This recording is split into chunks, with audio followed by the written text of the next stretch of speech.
পরিষ্কার করতে হবে খাল বিল পরিষ্কার করতে হবে বাড়িঘর পরিষ্কার করতে হবে বাড়িঘর পরিষ্কার করতে হবে নিজ বাড়ি রাখি না পরিষ্কার করতে হবে নিজ বাড়ি রাখি না পরিষ্কার করতে হবে নিজের বাথরুমের কবর পরিষ্কার করতে হবে নারকেলের খোসা পরিষ্কার করতে হবে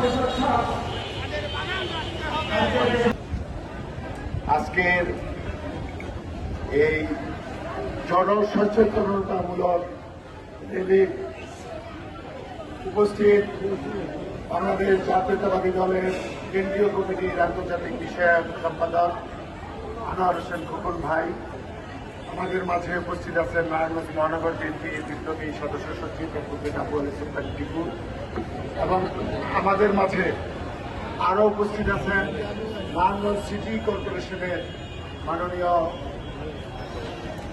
প্রধান নির্বাহী কর্মকর্তা জনাব নুর কুতুবুল আলম সহ প্রধান প্রকৌশলী সহ অন্যান্য নেতৃবৃন্দ, বিশেষ করে আজকে যারা র্যালিতে অংশগ্রহণ করেছেন সেই সিটি কর্পোরেশনের বিভিন্ন স্তরের কর্মকর্তা কর্মচারীবৃন্দ, আমাদের রাজনৈতিক দলের বিভিন্ন রাজনৈতিক দল বিএনপি সহ যারা অংশগ্রহণ করেছেন সকলকে ধন্যবাদ জানাই। বিশেষ করে সিটিসির নেতৃত্বে দেশ হাজার হাজার নারীরা এই র্যালিতে অংশগ্রহণ করেছেন, তার জন্য সিটি কর্পোরেশনের পক্ষ থেকে আপনাদের প্রতি কৃতজ্ঞতা এবং ধন্যবাদ জানাই। আমি একটা কথাই বলবো, পবিত্র কোরআনে মহান আল্লাহ পাক বলেছেন, যেই জাতি নিজেদের ভাগ্য পরিবর্তনের জন্য কাজ না করে আমি তাদের ভাগ্য পরিবর্তন করে দেই না।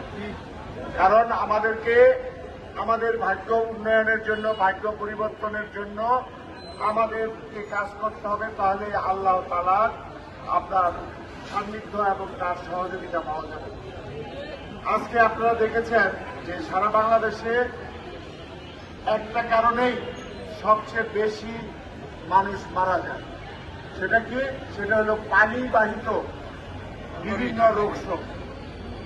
এই যে ডেঙ্গু মশাটা, এটাও কিন্তু পানিবাহিত একটা রোগ, পানির মধ্যে জন্মগ্রহণ করে। এই জন্মটা মাত্র 3 দিন যদি স্বচ্ছ পানি আপনার এক জায়গায় থাকে, যেটা থাকতে পারে ডাবের খোসার মধ্যে, ঘরের যে বেসিন আছে সেটার মধ্যে,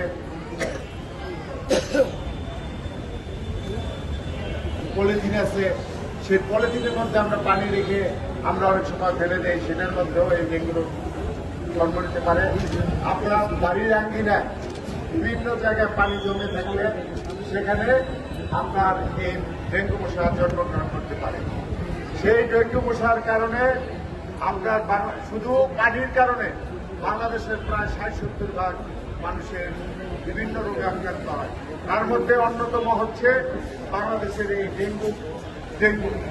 আমাদের মাননীয় প্রধানমন্ত্রী জনাব তারেক রহমানকে ধন্যবাদ জানাই, যেদিন আমাকে দায়িত্ব দিয়েছে ফেব্রুয়ারি মাসের 24 তারিখে, ওদিনেই উনি আমাদেরকে বলে দিয়েছে সামনে প্রধান যুদ্ধ হবে ডেঙ্গু চিকুনগুনিয়া নিয়ে, যাতে ডেঙ্গু চিকুনগুনিয়া এই বাংলাদেশে ওই হামের মতো মহামারী আকারে ধারণ করতে না পারে। আজকে আপনারা একটা বিষয় দেখেন যে আপনারা আপনার ঘরটার মধ্যে পরিষ্কার পরিচ্ছন্নতা না রাখার কারণে হয়তো আপনার 10 টাকা বা 20 টাকা খরচ হইত পরিষ্কার পরিচ্ছন্ন করতে, কিন্তু যদি এই ডেঙ্গু মশার জন্ম নিয়ে আপনার ঘরের কোনো সন্তানকে কামড় দেয় বা আপনাকে কামড় দেয়, তাহলে কিন্তু এই ডেঙ্গুতে আক্রান্ত হবেন, এবং সেই জন্য যদি হয়তো মৃত্যু থেকে শুরু করে আপনার এটা চিকিৎসাও কিন্তু ব্যয়বহুল।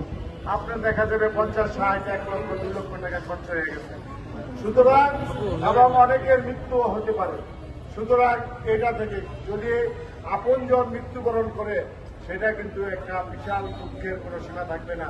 এবং সেটার জন্য আমরা আমাদের সিটি কর্পোরেশনকেও ক্ষমা করতে পারবো না। আমরা চাই নারায়ণগঞ্জের মানুষ সচেতন হোক। আমাদের মাননীয় প্রধানমন্ত্রী যে কর্মসূচি দিয়েছে, আগামী 4 মাস আমাদের জন্য অত্যন্ত গুরুত্বপূর্ণ। আর নারায়ণগঞ্জ হল এই মশার, ডেঙ্গু মশার সবচেয়ে উৎপত্তি স্থল। এই উৎপত্তি স্থলগুলি আমরা ধ্বংস করার চেষ্টা করব। আপনাদের সাহায্য সহযোগিতা কামনা করি।